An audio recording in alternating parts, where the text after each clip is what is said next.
પોરબંદરના બરડા પંથકમાં ઉનાળુ પાકની સિઝન પૂરી થઈ ગઈ છે. જો કે હજુ વરસાદ થયો નથી, ત્યારે પાણીની સગવડતા ધરાવતા ખેડૂતોએ આગોતરા મગફળીનું વાવેતર પણ ચાલુ કરી દીધું છે.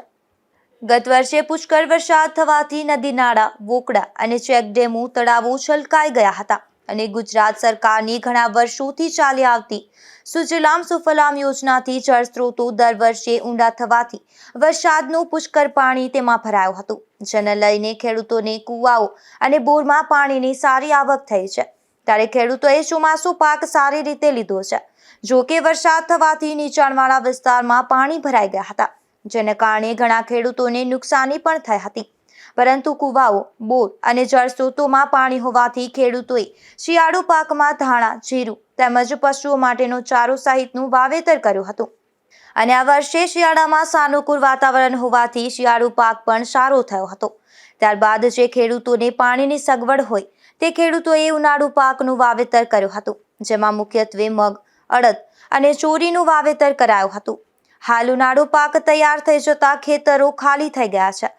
ત્યારે ખેડૂતોએ ચોમાસા માટે ખેતરોમાં શાંતિ હાકી વરસાદ થાય એટલે કે તુરંત જ વાવણી થઈ શકે તે માટે ખેતરો તૈયાર કરી લીધા છે. અને જે ખેડૂતોને હજુ પણ કુવાઓમાં, બોરમાં અને આસપાસના જળ સ્ત્રોતોમાં પાણીની સગવડતા છે તે ખેડૂતોએ અગાઉથી જ મગફળીનું વાવેતર પણ ચાલુ કરી દીધું છે, જેને ખેડૂતોની ભાષામાં આગોતરું ઓરમણું કહેવામાં આવે છે.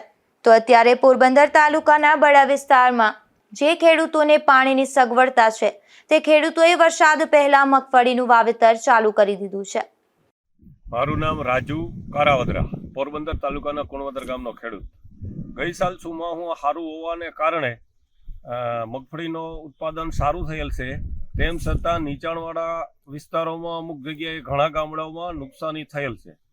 જે એકંદરે સરેરાશ ઠીક છે, પણ ખેડૂતો મીડિયમ કક્ષામાં એ ઉપજ લઈ શકેલ છે. બાકીના ચોમાસાનું કારણે ખેડૂતોને મગફળીનું ઉત્પાદન સારું થયેલ છે. જે ચોમાસું સારું હોવાને કારણે અમારે શિયાળુ પાકમાં ધાણા, જીરું તેમજ એવા શિયાળુ મોસમમાં પણ ઉપજ સારી આવેલી છે. હવે શિયાળુ મોસમ પછી અમારે વર્તુમાં અને નદીમાં પાણી હોય. ચોમાસું સારું હોવાને કારણે અમારા પાણીના તળ ઊંચા આવેલા છે. સુજલામ સુફલામ યોજનાને નીચે પણ તળાવો ભરાઈ ગયેલ હોવાથી અમારે શિયાળુ મોસમમાં સારું એવું ઉત્પાદન થયેલ છે. અને વર્તુ 2 ડેમમાંથી અમને પાણી મળેલું હોય કેનાલોમાં અને નદીઓમાં પાણી અમુક વિસ્તારોમાં છોડવામાં આવેલું હોવાથી ઉનાળુ મોસમમાં પણ મગ, અડદ તેમજ ચોરીનો પણ પાક સારો એવો લીધેલો છે. હવે એ તેમ છતાં પણ અમારે આ સુજલામ સુફલામ યોજનાને નીચેથી અમારે તળાવો ઊંડા અને પહોળા નદીઓ કરવાથી અમારે પાણીના તળ ઊંચા આવેલા હોય.